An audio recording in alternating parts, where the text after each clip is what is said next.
take a seed, you plant it, you grow it, you dry it, you roll it, you smoke it, and it goes down smooth. Hey! Spanning the continent to bring you the truth about cannabis and marijuana law reform. I smoke pot and I like it a lot. The Russ Belville Show, the voice of the marijuana nation. Now, here's your host, Radical Russ Belville.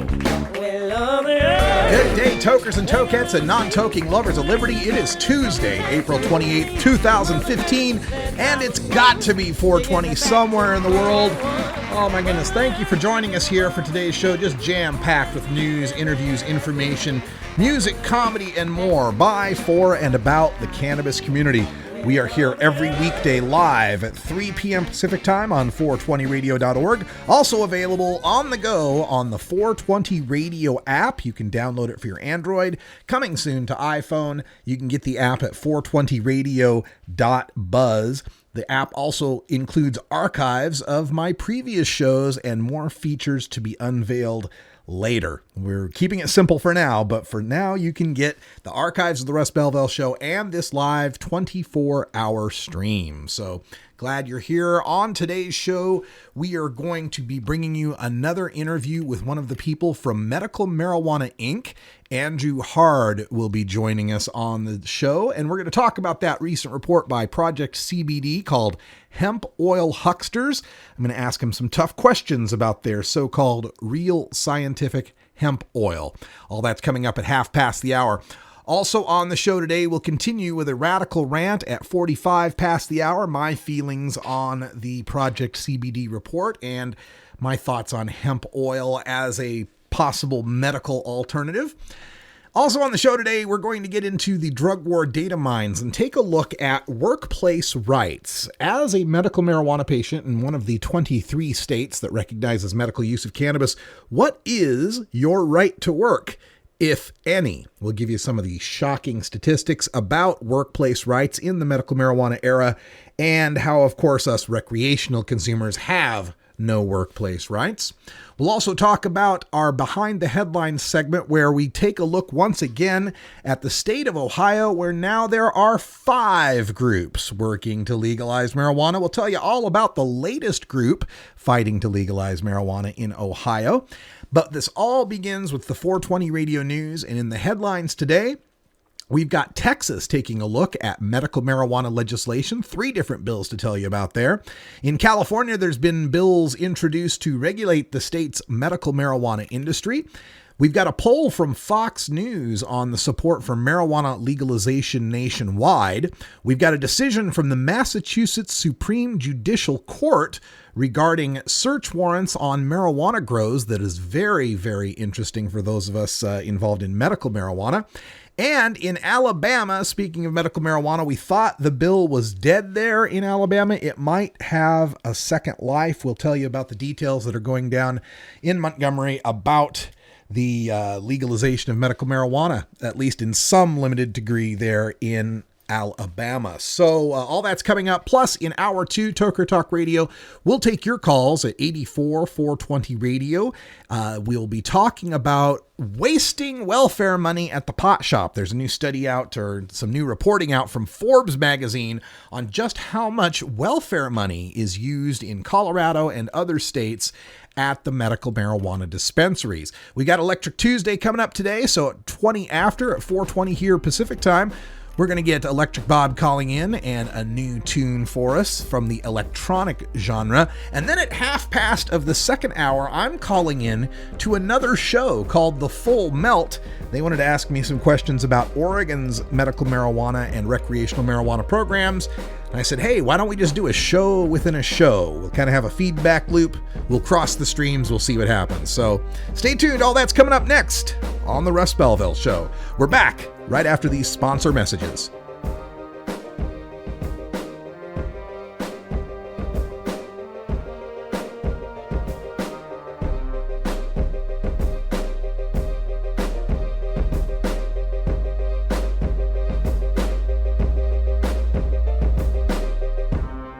You're tuned into the Russ Belville Show, the voice of the marijuana nation. 420 Radio is 24-hour marijuana legalization radio. 420 Radio is brought to you by Sacred Serum, who is focused on creating elegant and sophisticated cannabis solutions through its line of dispensers and vaporizers that come preloaded with the world's finest cannabis concentrate.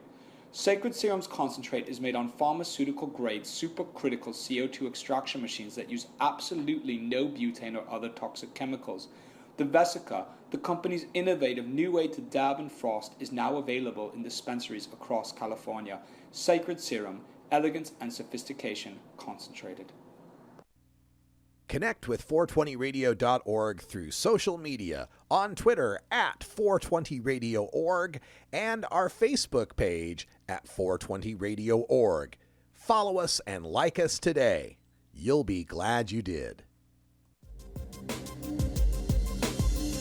Are you tired of storing your herb in back alley baggies? Then keep your herb fresh and protected with Pottles. Pottles are airtight and odor-free. Not to mention they're reusable, BPA-free, and UV-resistant. Pottles come in a variety of sizes, styles, and colors, so go check out Pottles at mypottles.com. Use the code STASH to get an additional 10% off. Again, that's mypottles.com, mypottles.com, and tell them Radical Russ sent you.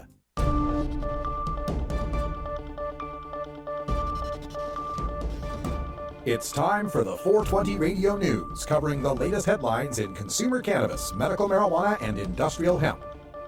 Transcripts of 420 Radio News are available daily on our website at 420radio.org. Now, here's Russ Belville with your marijuana headlines in 4 minutes and 20 seconds. This is your 420 Radio News for Tuesday, April 28th, 2015.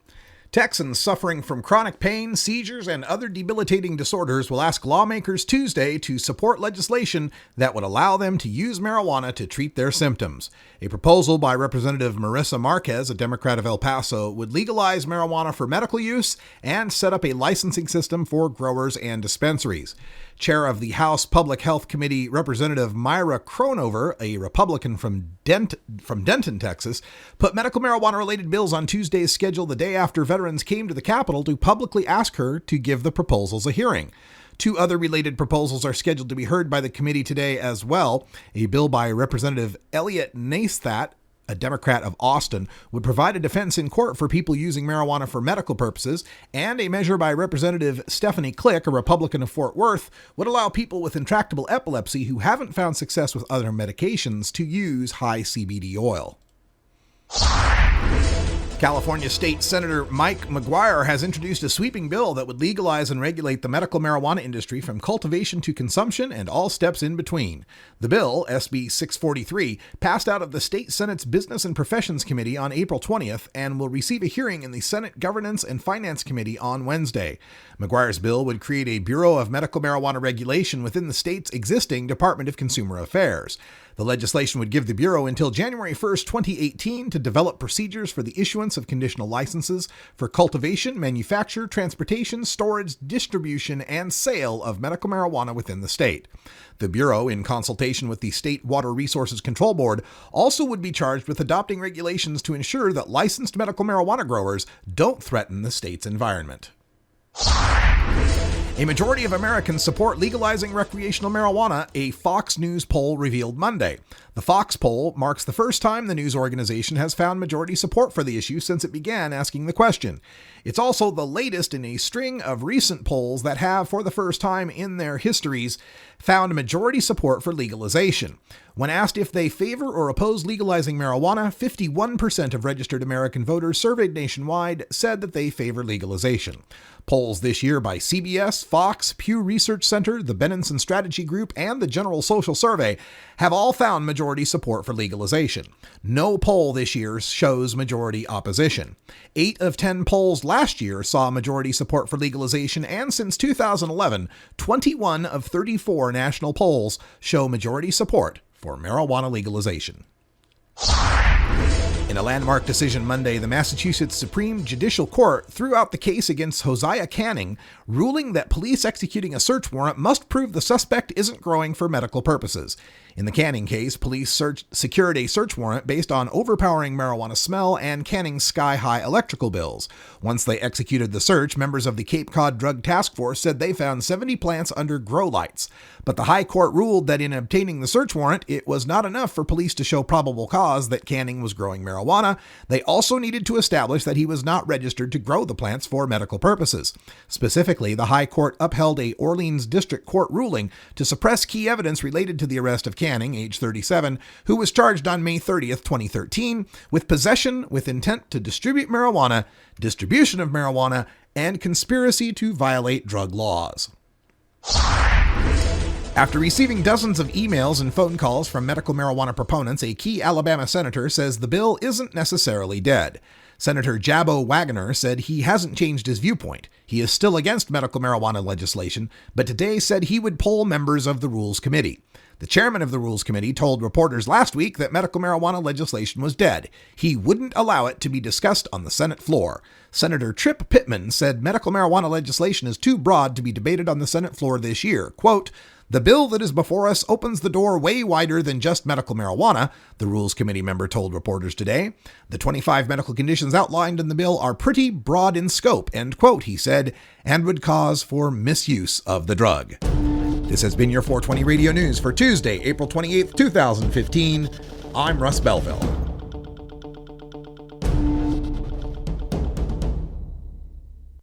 .420 Radio, the activist radio station. Oregon has joined Washington and Colorado in legalizing marijuana. We're Portland NORML, the National Organization for the Reform of Marijuana Laws chapter in Portland, Oregon. Join us as we celebrate the launch of an exciting new era in marijuana freedom in Oregon. Our job has just begun. Powerful interests want to white out the most important portions of Oregon's legalization law. By joining Portland NORML, you add your voice to the thousands who voted for Measure 91 and want it to be implemented as written. The people have spoken. Now it is time for the legislature to obey the will of the people. Find out more about Portland NORML at portlandnormal.org. Attend our monthly membership meetings on the fourth Saturday of the month. See our website for more details. Portland NORML, ensuring responsible adult marijuana consumers are afforded the same rights, privileges, and responsibilities as beer drinkers. NORML stands for Responsible Adult Cannabis Use. If cannabis use is causing problems in your life, consider taking a break or seeking medical assistance. Consider ceasing cannabis use if you have a family history of mental illness. Don't drive or operate heavy machinery while impaired by cannabis use. Cannabis use is not without risks, even though the risks are far less than those posed by legal drugs. The Fingerboard Extension has fretted instruments to enhance your creativity. It has new and used guitars and banjos from beginning to high class. The Fingerboard Extension has National Resophonic, Huss & Dalton, Larrabee, Heritage and Recording King guitars, and Mike Ramsey, Wildwood, Gold Tone, and Recording King banjos. The Fingerboard Extension also has drum stuff, used gear, and parts. Stop by the Fingerboard Extension, downtown Corvallis, Oregon at 120 Northwest 2nd, or check out the inventory on the web at fingerboardextension.com and reverb.com.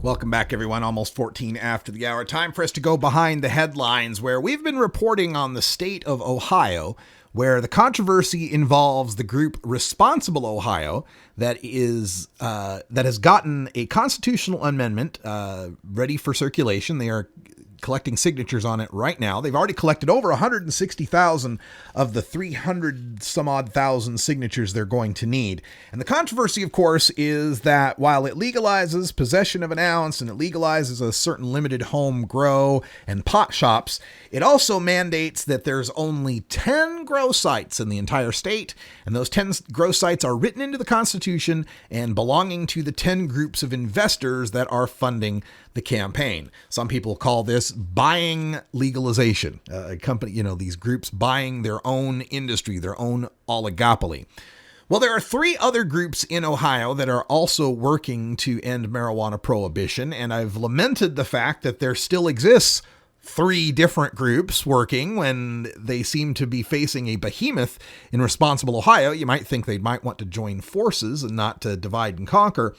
But it seems that is the nature of marijuana legalization. For today, from Cleveland.com, I get this story that there's a new group, that's right, a 5th group in the state of Ohio, this one called Better for Ohio. And according to the report, they are using pretty much identical language to the Responsible Ohio ballot issue.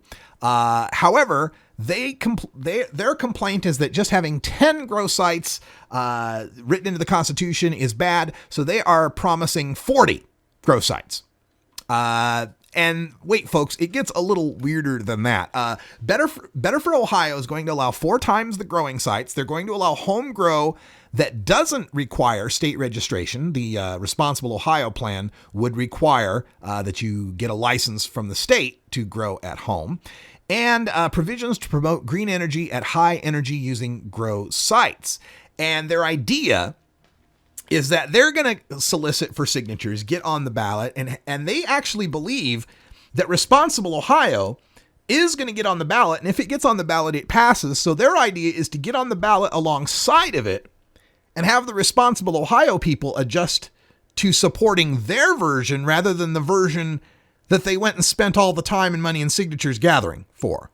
Okay, I don't really understand the logic here, and neither does here's the group, their leader, trying to find his name, Ed Howard, who chairs Better for Ohio, says, quote, "It's structured so that once they see the light and realize the situation, they can slide over and support this one instead. It was specifically structured and designed so that once it gets on the ballot, they could eat a humble pie and do the right thing." Yeah. Okay, that's going to happen. Lydia Bolander, she's the spokesperson for the Responsible Ohio group, says, quote, "We asked this group to do the right thing and formally endorse our amendment, joining with the over 160,000 Ohioans who have signed our petition so far. Imitation is the sincerest form of flattery. This unofficial endorsement reflects what we've known all along, that Responsible Ohio will qualify for the ballot this November and will pass the marijuana legalization amendment." Howard's problem with Responsible Ohio is the 10 different grow sites. So what Better for Ohio is doing, and check this out, this is the first time I've ever seen this in a proposal. They're going to have the 10 grow sites. Better for Ohio is going to have the same 10 big grow sites listed by Responsible Ohio and 30 smaller grow sites. And those grow sites will go to the holder of a specific $100 bill. They've taken 40 $100 bills and written down the serial numbers of each one of those bills and put it into the constitutional amendment. So the person who holds $100 bill XG113529G5X, for example, would be constitutionally permitted to be one of the growers. And so it opens up the question, what happens if someone trades that $100 bill to someone else or gives it to someone else or buys it? Does that $100 bill essentially just become your grow site license? This is the strangest thing I've ever heard. And so now you've got this Responsible Ohio group that's supposedly going to put together millions and millions of dollars to get on the ballot. They're already a third of the way there in their signatures. This group, this Better for Ohio, they're going to allow, again, the home growing is going to be better. They're going to have twice as much of a limit. You'll have 8 marijuana plants, 4 flowering, 4 immature, and up to 8 ounces of marijuana at home. The tax would be 15% at the grow and 5% at the retail. And they still have to get their first 1,000 signatures to run by the Secretary of State there, or the Attorney General, I guess it is in Ohio, before they can start gathering their signatures, which they need to gather in a very short time. I think it's sometime in July. The deadline's July 1st. So they've got May, June, and July. They got 3 months to collect 305,000 signatures. Really, they need about 500,000 when you consider validity rates. What does that work out to? 15,000 signatures a day they need to collect at this point? All right. And what's their budget other than the $4,000 or the 40 $100 bills. I don't know. Then, of course, we got Ohio Rights Group fighting for an 18 and older medical marijuana bill, Ohioans to end prohibition, a 21 and older medical marijuana bill, and Responsible Ohioans for Cannabis, another 18 and older. What are you people? On dope? Well, you might have to be on this Responsible Ohioans for Cannabis thing. Their End Ohio Cannabis Prohibition Act would legalize marijuana for people age 18. It would allow people to possess 99 plants and 99 kilograms for personal use, and would release all inmates in prison and jail for marijuana crimes and expunge their records, and no taxes on marijuana. 5 groups in Ohio now. 420 Radio, the home of marijuana experts. Get.Buzz. .Buzz is the internet platform that fuels community interest, excitement, and new experiences. .Buzz is the premier online destination for internet users seeking the latest news on a variety of topics. .Buzz appeals to groups active in blogging, communications, journalism, advertising, and marketing. .Buzz offers registrants a stronger alternative to the shrinking namespace of existing top-level domain names, such as .com, .net, and .org. Get your name now at get.buzz. Funky Roller Ring.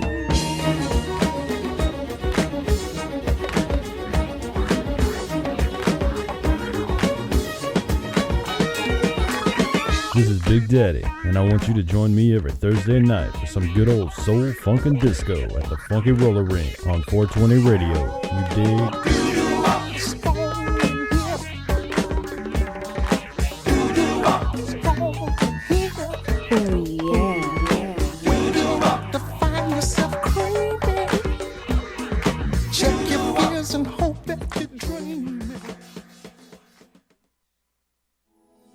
Support for 420 Radio comes from Kick-Ass Cannabis and Veggies, a guide to gardening with nature, authored by Kip Zonderkopf. Based on the ethos that a living soil is the foundation of a thriving garden, Kick-Ass Cannabis and Veggies is your guide to naturally growing resinous buds and nutrient-rich veggies. Get the ebook now with instant download at kickassorganics.com. Previews available on Amazon, iTunes, Nook, Google Play, Kobo, and many other online retailers. Arguing for the end of adult marijuana prohibition is easy because we have facts, science, reason, compassion, evidence, truth, and logic on our side. It is even easier when researchers catalog it all for us. Learn how to gather the facts on marijuana use, arrests, seizures, rehabs, drug tests, and more in this edition of Drug War Data Mining. Welcome back, everyone. It's just about 23 after the hour, and today in the Data Mines, we want to take a look at the current status of employment protection for medical marijuana patients. This comes to mind thanks to a story in the International Business Times talking about the ACLU of Rhode Island, which is fighting for workplace rights for medical marijuana patients.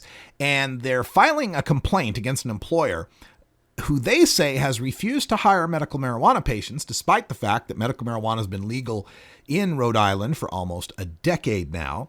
They haven't named the employer or the plaintiff yet. They are going to be scheduling a news conference for this on Monday to discuss the lawsuit, but they had to postpone that. They were going to tell us yesterday, but they had to postpone the lawsuit because of a family emergency for the plaintiff.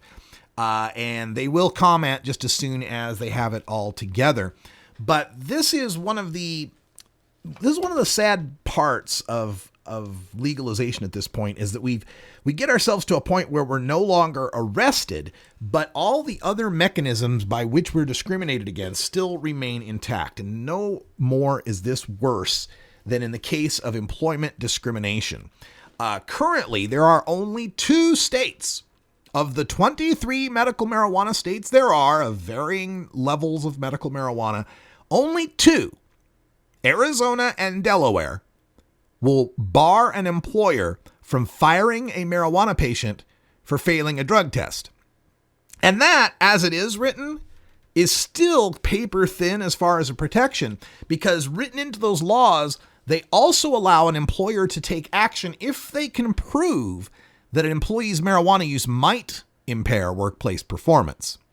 So even in Arizona and Delaware, if the employer really wanted to push it when you fire your P-test, they could argue that your medical marijuana use is impairing you at work and fire you anyway.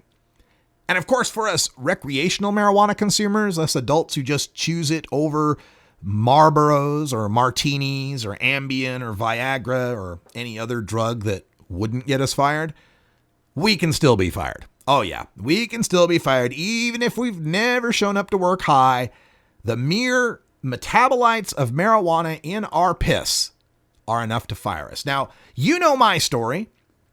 I've told my story many times about how I went from a successful IT career to becoming a professional pothead thanks to the metabolites of marijuana found in my chest and armpit hair that they had to shave off for a workplace drug test.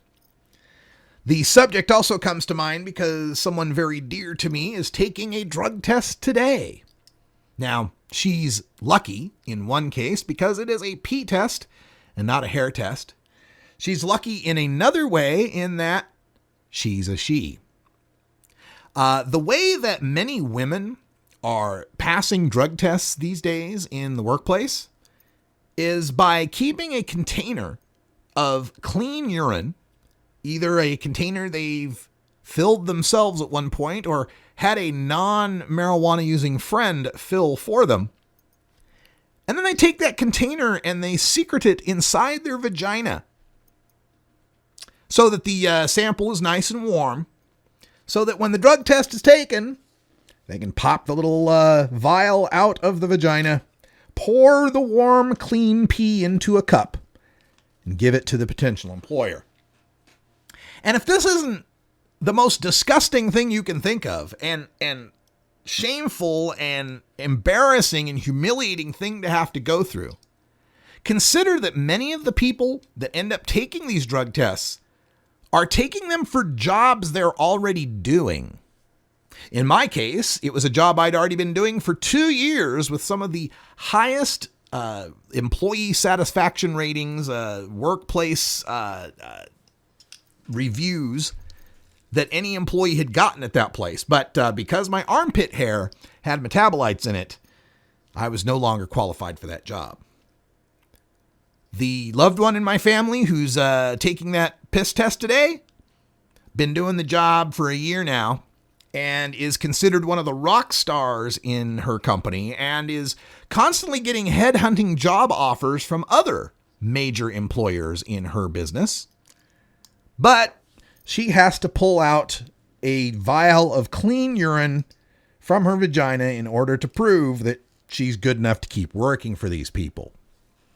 Now, this has been decided in some of the medical marijuana states. In some states, it's not actually decided, but out here in the West, where we've had medical marijuana for a long time, it's been decided. In Inglewood, Colorado, Brandon Coates, he was a paraplegic working for Dish Network. His medical marijuana use was deemed to be enough to fire him. His case is still on appeal with the Colorado Supreme Court. Joseph Casillas of Michigan was fired. He was a Walmart employee. He had sinus cancer, and the court upheld his firing. So California has a similar decision. Ross v. Raging Wire. Washington State has similar decisions. Most of the Western medical marijuana states, it is clear you can be fired for using your medicine. 420 Radio, fighting prohibition since 2012. Hey everybody, it's Radical Russ here from 420 Radio, inviting you to be like me and get your ink done at Lucky Horseshoe Tattoo, Fort Worth's most female-friendly, clean, sterile, awesome tattoo shop. Thomas and his crew are true artists who can design you a custom piece or use a design you bring in. Lucky Horseshoe Tattoo also offers all styles of tattooing as well as piercings and all-around fun. In the DFW area, stop by Lucky Horseshoe Tattoo and tell them Radical Russ sent you. Trust me, it'll feel awesome. Georgia. Hi, this is Willie Nelson. Alcohol prohibition didn't work in the 1920s, and marijuana prohibition isn't working today. It's time we stopped arresting responsible marijuana smokers. It's the fair thing to do. For more information, contact NORML, the National Organization for the Reform of Marijuana Laws. Call toll-free 888-67-NORML or visit their website at norml.org. Growing plants indoors can be a rewarding hobby, but electricity bills can go through the roof. Then you have to cool down all those big hot lights. It can drive a grower insane. With Lush LED lighting, you can solve many of these issues and double your rewards. Matt and his scientists have developed the perfect light for flowering plants with far less cost and heat. And the results? Very effective.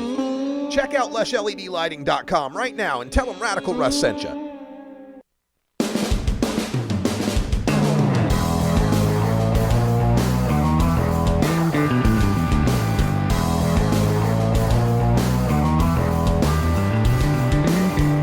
Mark Twain once said that when there's a gold rush, it's a good time to be in the pick and shovel business. Today we look at the rapidly evolving markets in the marijuana green rush in our Cannabusiness Chronicles. All right, welcome back, everyone. 30 after the hour, trying to reach Andrew Hard, our guest from Medical Marijuana Inc. We've got a cross-up on our timings here, where I'm trying to reach him here at 3:30 Pacific time. He was thinking 3:45, but 3:45 was the time for the person I interviewed yesterday, Stu Titus, the CEO of Medical Marijuana Inc. And I guess I'll just have to flip things around a little bit. I'll try to reach him back at 45 after the hour, but I will fill you in on what we know so far. And that is, there was a report that was issued, and this came from projectcbd.org. The report was entitled Hemp Oil Hustlers, a Project CBD special report on Medical Marijuana Inc., hemp meds, and Cannaway. It was written by Aaron Miguel Cantu on October 14th, 2014. And this was where I had received this report. I think I even reported on it on my show when it first came out last October, and hadn't heard much of it since then, aside from what I had been reading from the stock reports. Now, I don't trade any stocks. I don't buy any stocks. I really don't know that much about stocks. But as marijuana legalization becomes more and more of a big industry, it's something I'm having to become educated on. And one of the first things I learned is there's two different types of stock markets. There's your regular old stock markets that you think of when people say the stock market, right? Your NASDAQ, your New York Stock Exchange, that kind of stuff, right? And these stock exchanges are very highly regulated, incredibly regulated, and the amount of scrutiny that is put into these companies that trade there is remarkable. And then there's the other stock market. The other stock market's known as the pink sheets or the penny stocks, and they're traded OTC, which is over the counter. And the disclosure and the requirements and the auditing are virtually non-existent on these stock exchanges. These are kind of your buyer beware, low-level stock exchanges. There are some basic rules, but really this is the Wild West of this sort of investing. Now, as I read through this Hemp Oil Hustlers report, I got an email, I should say. I said, how does this report come back? Well, I got an email just last weekend from the folks at Medical Marijuana Inc. And the email was entitled, Project CBD Got It Wrong, with extra O's. Project CBD got it wrong. And what they were trumpeting was the fact that in this Hemp Oil Hustlers report, there was allegations of their product, which is called RSHO, Real Scientific Hemp Oil, which I got to tell you, folks, the name gives me pause. Why do you have to call something real something, something, something? Is there a fake something, something, something that you're trying to compete with? You know, it reminds me of when a used car salesman says, well, honestly, I would say, or to be frank, anytime you have to emphasize what you're doing, it makes me suspect that you're not really doing it.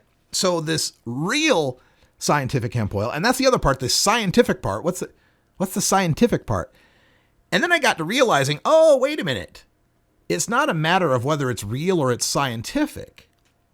It's the fact that it's the letters R and S. Because there's a lot of people out there that are using Rick Simpson oil and they know it as RSO. So if you call your product Real Scientific Hemp Oil, it's RSHO. Perhaps you can lure some people in on the good public relations that the RSO have built up. So that was my first, like when I first heard of this, I'm like, what? What's up with this name? But in the report, there was allegations that this real scientific hemp oil was making people sick.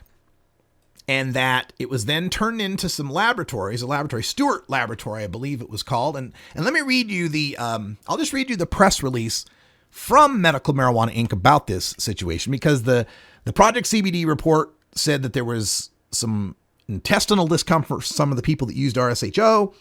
They took it to a lab. This lab analyzed it, found some toxic heavy metals. A big deal was made about that. And here is their response. This is from Medical Marijuana Inc. Allegations debunked. Stewart Environmental confirms RSHO quality. It's not every day that a consumer product is validated the way our hemp oil was recently. In May of 2014, a Colorado man submitted a sample of RSHO to an environmental testing laboratory in Colorado, Stewart Environmental Consultants. Unfortunately, Stewart Environmental released a non-finalized preliminary report that contained inaccuracies, which was then posted online.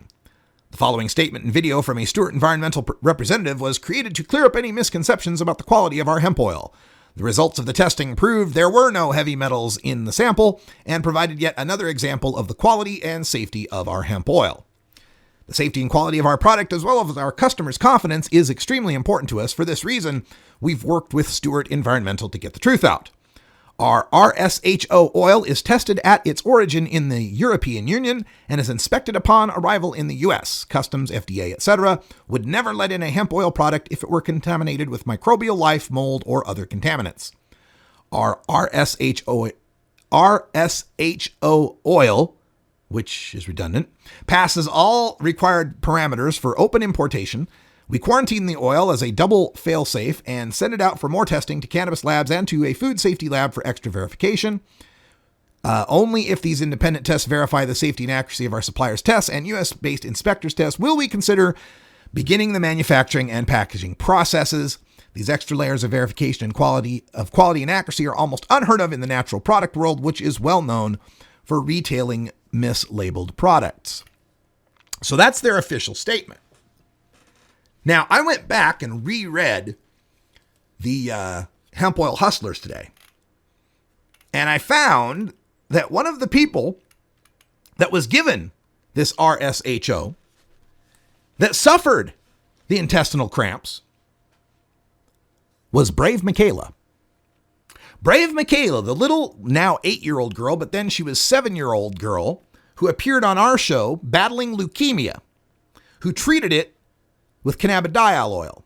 According to the Project CBD report, in the fall of 2013, Brandon Krenzler, again a friend of the show, was contacted via email by Charles Vest, vice president of Hemp Meds, then the marketing arm of both Medical Marijuana Inc. and Cannavest.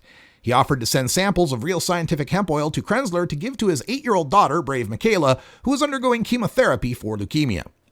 Before long, Vest and a man who identified himself as Michael Mona of Cannavest were sitting in Krenzler's living room speaking with him and his wife, that would be Aaron Purchase, another friend of the show, about their hemp oil products.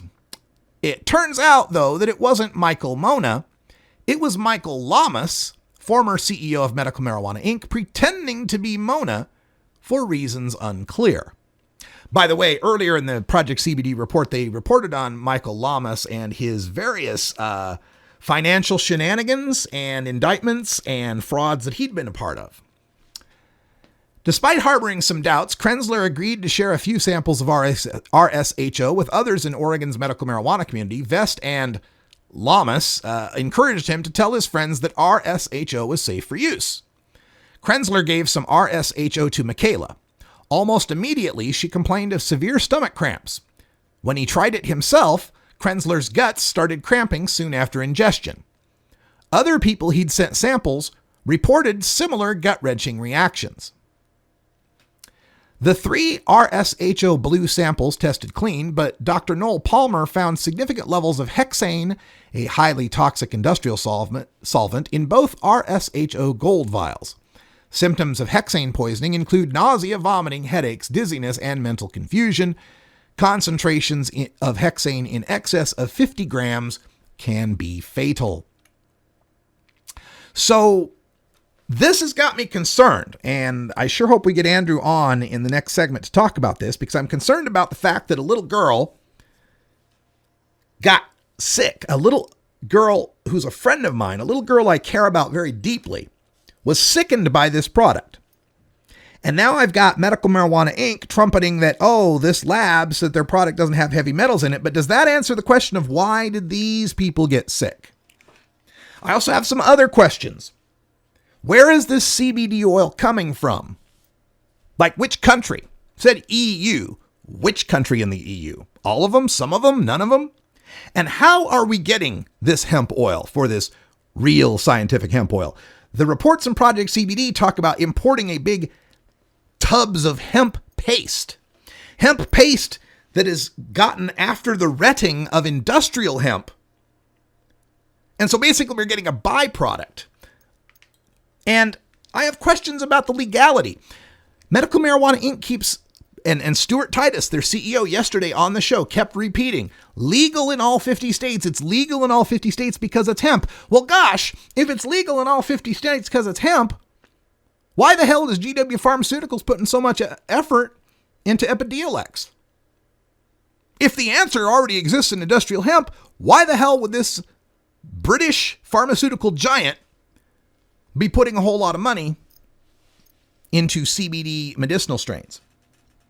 And I also have questions about, again, the legality of this hemp oil when, according to the Drug Enforcement Administration, and I'm looking at their page right now, they have a page from the Office of Diversion Control, Department of Justice, DEA, applications for registrations for researchers on Schedule I drugs.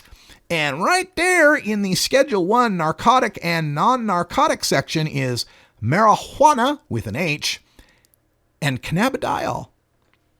That's right, cannabidiol, code number 7372. So if the DEA is requiring researchers to have to go through Schedule I paperwork to get cannabidiol to work on, how the hell is this supposed cannabidiol-rich hemp oil legal in all 50 states? Now, they haven't been busted for it yet. I haven't heard the DEA going after them yet. That don't mean it's legal. So, is Medical Marijuana Inc. selling a snake oil here and running some sort of Ponzi scheme or pyramid scheme to try to sell it? These are the questions I need to have answered, and we'll see if Andrew will answer those questions when we get him on next, because he is scheduled for 3:45. That time is coming up. I got a lot of questions. It just seems to me, when something sounds too good to be true, it usually is. But we'll find out. Andrew Hard is next, if we can get him on the line, from Medical Marijuana Inc.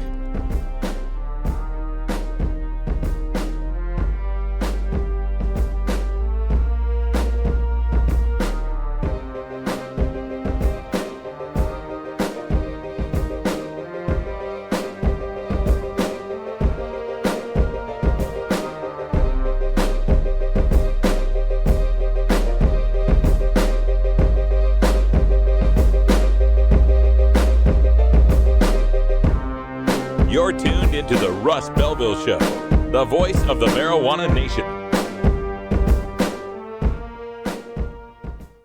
420 Radio, your ticket to the Boston Freedom Rally.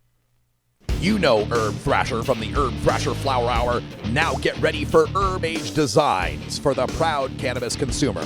Herb Age Designs, lifestyle gear for the 420 friendly. Herb Age Designs, we've got Frisbee golf discs and durable hemp gear. Herb Age Designs, we've got shot glasses, drinking glasses, coffee mugs, and beer cozies. Check us out on Facebook and online at herbagedesigns.com. And follow Herb Age and Herb Thrasher on Twitter.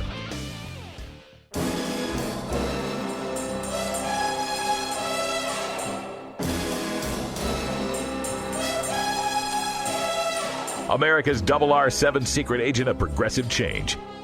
The name's Belville. Russ Belville. This is the Russ Belville Show. Goldfinger. All right, folks, we've got Andrew Hard on the line waiting for us. We'll be back in just a moment after the next break, talking more about Medical Marijuana Inc. and Real Scientific Hemp Oil on the Russ Belville Show. Stay tuned. A cold finger beckons you to enter his web of sin, but don't go in. Golden words he will pour in your ear.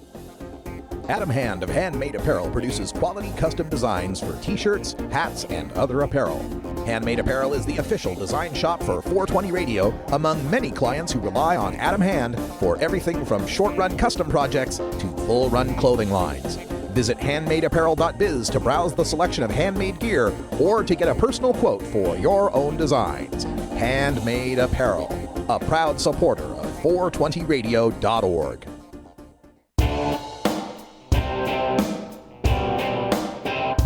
We must wage what I have called total war against public enemy number one. I support a change in law to end federal criminal penalties for possession of up to 1 ounce of marijuana. That marijuana, pot, grass, whatever you want to call it, is probably the most dangerous drug. Some think there won't be room for them in jail.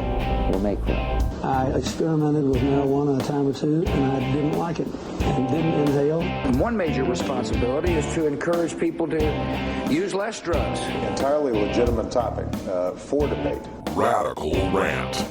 All right, welcome back, everyone. 46 and a half after the hour, and joining us via Skype, we have Andrew Hard from Medical Marijuana Inc. Andrew, welcome to the show. Hey, thank you so much, Russ. Thank you so much for having us on 2 days in a row, back-to-back coverage. I want you to know how much we appreciate it too, man. Well, thank you, Andrew. And in what capacity are you working with Medical Marijuana Inc.? You could say I am their spokesman and PR rep. Okay. So yesterday we spoke with the CEO, Stuart Titus, regarding this a claim that had been debunked about the Real Scientific Hemp Oil. Apparently a leaked or a posted lab report said that there was toxic heavy metals in this product, and then you guys are releasing a post now showing that they've recanted on that. Can you just kind of give us the basics? Yeah, absolutely. And just so all your listeners know, I mean, the real context of this is all totally crazy. It's all in industry, crazy rumors and manipulations of stuff, all about making money. It's totally unfortunate. And the worst part about it is it takes the conversation away from the national momentum of legalization. The families who are in desperate need of CBD across the country, across the world, the families and the mothers and little children, and the whole situation is just nuts. But basically, in a nutshell, the story is one gentleman that kind of wanted to disparage the company a little bit approached a lab in Colorado with a sample of RSHO, or Real Scientific Hemp Oil. The lab mistakenly let a preliminary test result out that said there was heavy metals in the sample, and that preliminary result that the lab that's the story is now saying we shouldn't have let it out, it shouldn't have gotten out, and it should not have been reported anywhere. That preliminary result was then posted to Facebook and all around, and people were writing all this crazy alarmist stuff because how negative things spread on the internet like wildfire, and it just created a complete mess.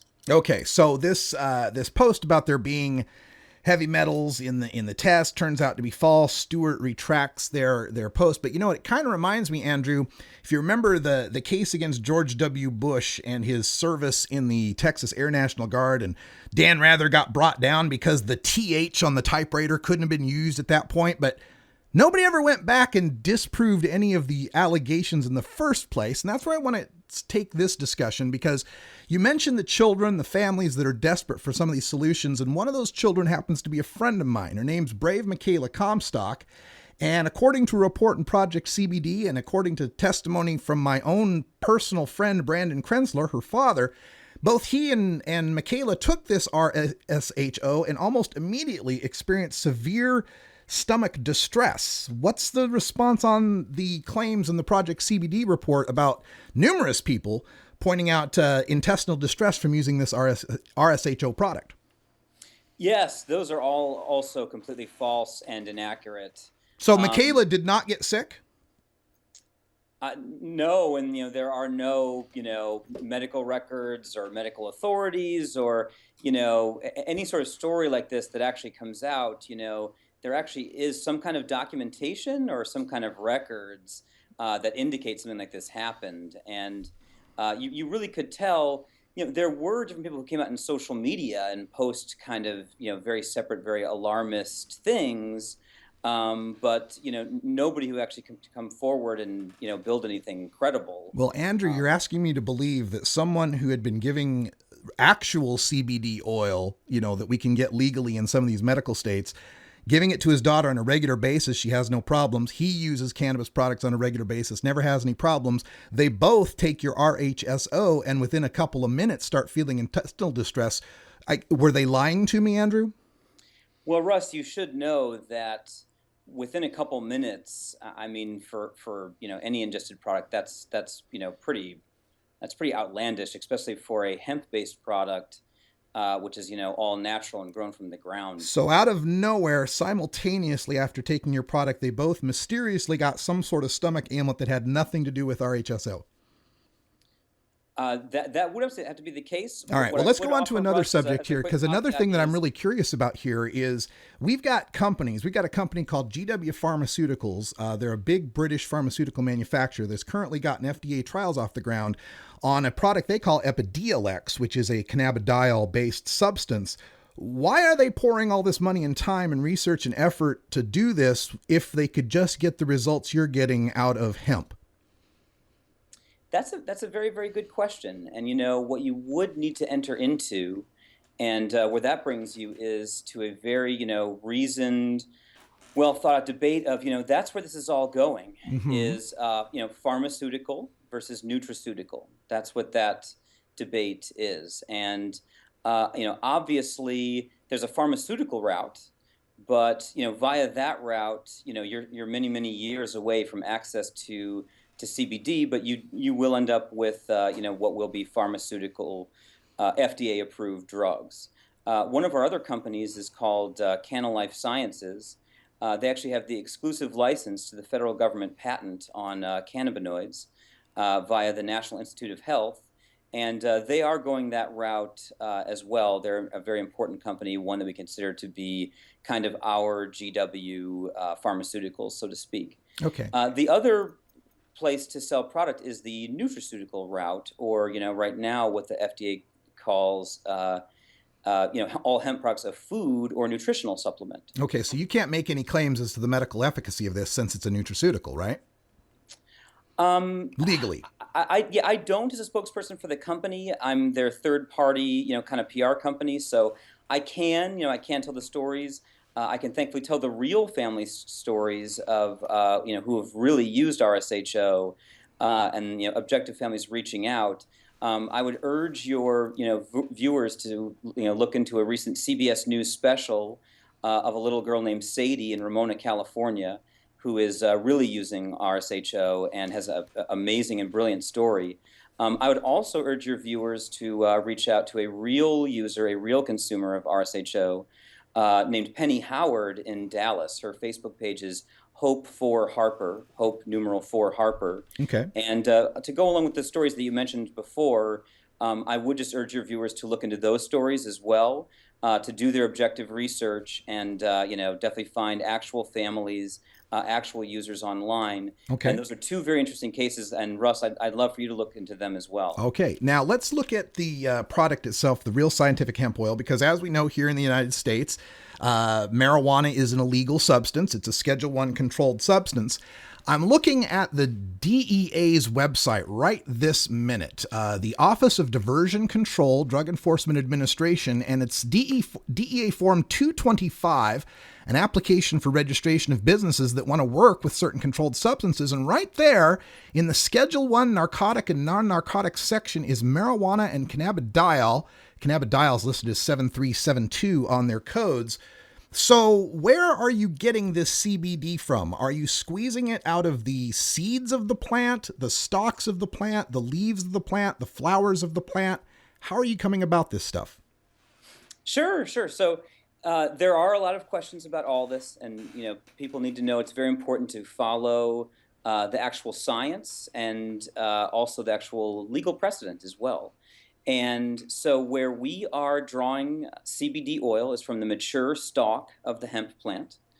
It's harder and more expensive than using the tops of the plant, or the so-called flower and bud. Mm-hmm. And that is actually what at the DEA level would be termed marijuana or not legal to import. Right. The DEA is also starting to back off of that, incidentally, because of the latest Senate spending bill. But it's well known that hemp products from the non-psychoactive part of the hemp plant are both exempt from the federal definition of marijuana. And according to a standing legal case, the Ninth Circuit Court of Appeals, which is the case is HIA versus DEA, your listeners should definitely look it up. It's a case where the DEA already tried this, and we all know the DEA's history is getting things like this wrong. And the HIA sued them successfully to say that hemp products are legal to import and sell in all 50 states. And CBD occurs naturally in the hemp plant. Okay, so we do know that. So you are getting this CBD from the stalks, because getting it from the flowers or the leaves would be illegal under federal law. And we're finding the other thing about hemp, and we've reported on this with respect to what's the Fukushima, the radioactivity that they're doing, that hemp is a very phytoremediative plant. That is, hemp stalks will suck up all of the pesticides and toxins and everything from the soil. That's right. And so if you're getting hemp oil from the stalks and they're sucking up all of the toxins, how does that work? Well, number one, of course, we grow the hemp in the hemp fields in Europe that we make from, clean, just like you would grow any food product in, clean, healthy soil. Not in irradiated soil like outside Chernobyl or something like that. Right. So this is the same kind of hemp stock that's coming to, in Europe. They're growing this hemp for our hemp seed and our hemp, nutrition bars and our hemp soaps. It's the same hemp? It wouldn't be entirely the same. Our hemp farmers, all these farmers know each other in Europe, and that's where all of this hemp is sourced. Well, if I'm running out of time here, but I do want to cover this, because right now I can get an 8-ounce bottle of hemp seed oil for $9.02, but a 2-ounce bottle of this some of these scientific hemp oil are $500-$600 for 2 ounces. What big difference in production from making a hemp seed or a hemp oil bar are you guys doing to jack the price up 100 times? Well, we're working on the pricing very hard, and that's a good point and a major struggle right now, Russ. The main thing is that is exactly what we're doing, is the company has innovated. We have found a way to draw beneficial nutraceutical CBD from the stalk. It is very difficult to do and not use the leaf and bud, which we would rather do. And there's a current fight going on at the federal political level to get all of that garbage done, so that we can, get these things moving. That process is difficult and it is expensive. But Hemp Meds has innovated and made a very special way to bring it to Americans right now. And it's done amazing revolutionary things. It's the real story of RSHO. All right. Well, thank you, Andrew, for joining us. That song means that we're a little bit out of time, but I appreciate you coming on here and answering some tough questions. I appreciate it. And sure, of course. Thank you so much. All right, folks, that's all the time we got for today. Time flies when you legalize, but stick around, folks. We got more stuff coming up for you here on the Russ Belville Show. We'll take things into hour 2, Toker Talk Radio. We'll take your live calls at 84-420-radio. We're also going to go on live with The Full Melt at 12:30 talking about Oregon's medical marijuana system. For everyone here at Rolla J Studios, I'm Radical Russ. Until next time, take care of each other, tokers.